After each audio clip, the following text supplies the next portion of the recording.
Long ago, in the powerful kingdom of Egypt, one of the greatest showdowns in history was about to unfold.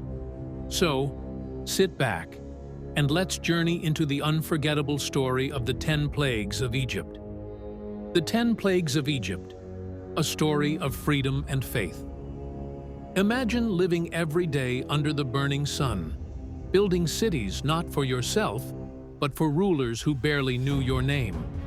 He called a man named Moses, once a prince of Egypt, now a shepherd in the wilderness. Through a burning bush that was ablaze but never burned up, God spoke. "Go to Pharaoh. Tell him to let my people go." So Moses returned to Egypt, stood before the mighty Pharaoh, and delivered God's message. But Pharaoh's heart was hard. He laughed at Moses. He scoffed at God. And that is when it all began. What followed wasn't just a battle between two men. It was a showdown between a powerful empire and the God of the universe. Plague 1. Water to blood. The morning sun rose over the mighty Nile River, Egypt's lifeline. Children played at its edge. Women drew water in clay jars. Fishermen cast their nets. Then Moses arrived. With Aaron at his side, he walked straight to the river's edge, where Pharaoh was watching the sunrise. Moses lifted his staff high and spoke the words God had given him. "Let my people go, so they may worship me in the wilderness. If you refuse, the waters of the Nile will turn to blood." Pharaoh scoffed. He didn't believe. But then Moses struck the river with his staff. Instantly, the water rippled and turned deep red. Not just red, but thick, dark blood. The fish died by the thousands. The river that once gave life now stank of death. People cried out in panic as their drinking water became poison. Even the water in jars and basins inside homes turned to blood. There was no escape. And yet, Pharaoh's heart stayed cold. He turned his back, walked into his palace, and refused to listen. God had spoken. But Pharaoh would not obey. The warning had been clear. And this was just the beginning. Plague 2. Frogs everywhere. Frogs came hopping out of rivers, into ovens, onto beds, everywhere, croaking chaos. Pharaoh begged for relief, but once it stopped, he changed his mind. Plague 3. Gnats from dust. Moses stretched out his staff, and the dust of Egypt became gnats. Swarms filled the air, bit at skin. Even Pharaoh's magicians said, "This is the finger of God." But Pharaoh would not listen. Plague 4. Swarms of flies. Buzzing clouds of flies covered the land, but not in the homes of the Israelites. A line was drawn.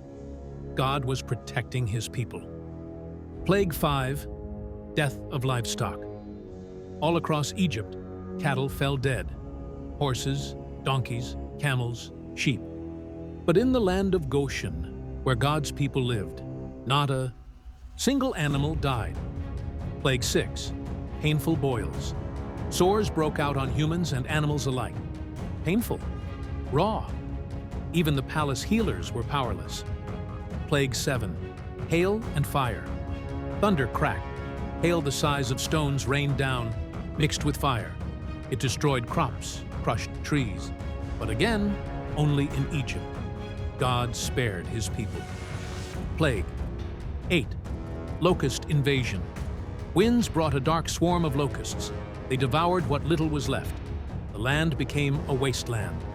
Pharaoh nearly gave in, then hardened his heart again. Plague 9. Darkness. A thick darkness fell over Egypt for 3 whole days. No light, no warmth, just fear. But the Israelites? They still had light in their homes.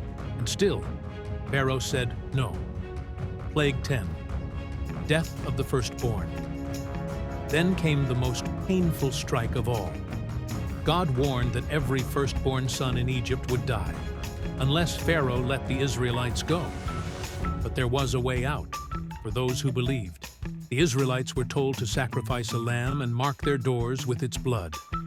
That night, the shadow of death passed over every home. And in the darkness, a great cry rose across Egypt. Pharaoh's own son was gone.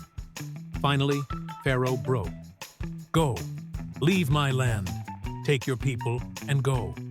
And just like that, after 400 years of slavery, the Israelites walked out of Egypt, free, redeemed, led by God Himself. But this story is more than just a tale of plagues and power. It's a story of deliverance, of how God listens when we cry, of how no heart, no matter how hard, can stand against His will, and how He makes a way, even when there seems to be no way. The moral lesson: so, what does it mean today? Sometimes, life feels like Egypt, oppressive, overwhelming, and impossible. But the God who sent Moses is the same God who hears your cries today. He sees, He knows, and in His time, He moves. Subscribe and share. If this story spoke to you, inspired you, or made you curious to hear more, subscribe to The Word in Story and join us on a journey through the Bible like you've never seen before. Like, comment, and share this with someone who needs encouragement today. And tell us in the comments, what part of the story inspired you the most? Was it the moment God turned water into blood, or when He passed over the homes marked in faith? We'd love to hear your thoughts. And don't miss what happens next.